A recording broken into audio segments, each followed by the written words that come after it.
Hey, what is up everyone? Blade here, and welcome back to another video of 7 Deadly Sins Origins. So in today's video, guys, we're going to be going ahead and using Merlin, but with her electric DPS side, which comes to find out is actually a sub DPS for the most part. So if you guys are interested in this, sure sit back, relax, enjoy the video, hit the like button, hit the subscribe button. It really does help us out a lot here, and we're going to go ahead and continue. So as I said before, this character is a sub DPS unit. She is pretty darn freaking good at it. And she kind of enables your other DPS to be absolutely ignorant.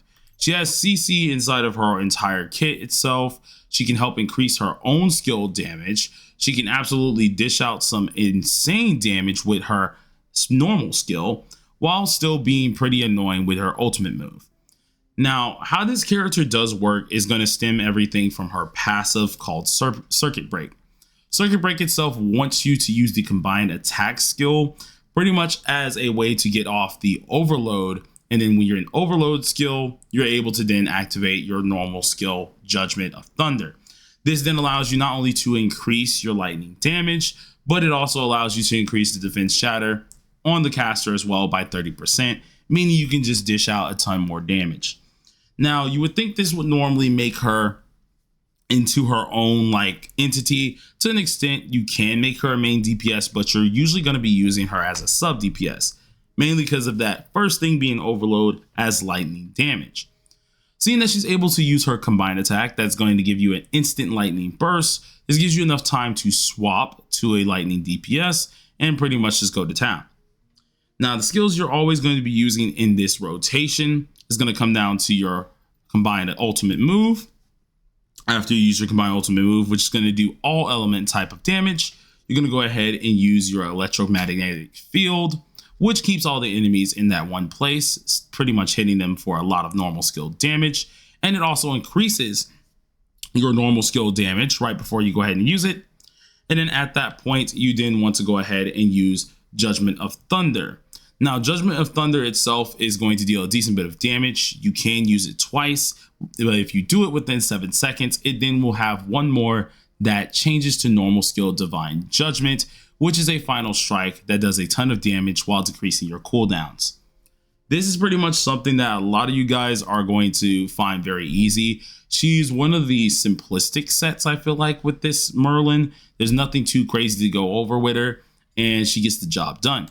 For the weapon that I'm using right now, it is Blazing Wand, though I do feel like you could end up using like Jet Black Wand instead, mainly because, of course, if you are triggering with the ultimate move, or if you're landing a crit chance, you're usually going to land a crit chance after you use an ultimate move, right? So at this point in time, you got the crit damage right there based on this actual movement or this weapon, which can help you out on damage itself. And then you have a good chance of getting the extra crit chance, meaning it can overall help out your DPS. I don't have my Jet Black one upgraded right now, so I do have to deal with this one currently, so I do apologize about that as well.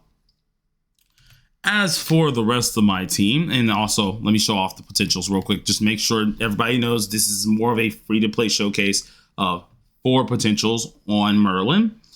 As for the rest of my team here, we are using Drake, Manny, and Daisy. Daisy, you guys have seen quite often. She's 4 potentialed here. I'm still using the same armor set that we have here. If you want to go ahead and pause the video to see exactly what's here, you very well can do so. When it comes down to our Manny, she's in the same way, just as her buffer set here, which is going to be very, very helpful with the Blazing Staff. And then we have the Jet Black Greatsword on our Drake. Now, it's kind of insane to see the damage that he can really do without any dupes on his sword itself. He does have at least P5, which is a difference here, but I do think you guys are really going to love some of the outcome that he can end up doing.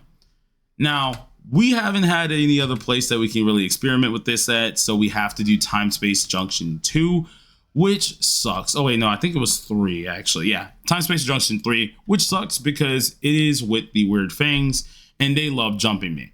Now, I dodge decently, but versus multiple folks who are on me at all times, which is these 4 dudes, 4 or 5 of these guys, they are probably going to beat my characters to death. And it has happened multiple times because this, I think, is the 2nd recording I tried to do on stream. So we're going to see if we can make this look good, see if I can get it done for you guys. it's actually pretty cool when I actually don't mess it up. But let's go ahead and give it a shot. Now, I do know she comes over here, so we have to kind of track her down because she is the most annoying out of the group here. So stunning her down, keeping her like pretty much at bay is honestly something we have to do. So let's go ahead and just do this. And I accidentally popped that wrongly, so we're gonna kind of stall it out till I get that back here.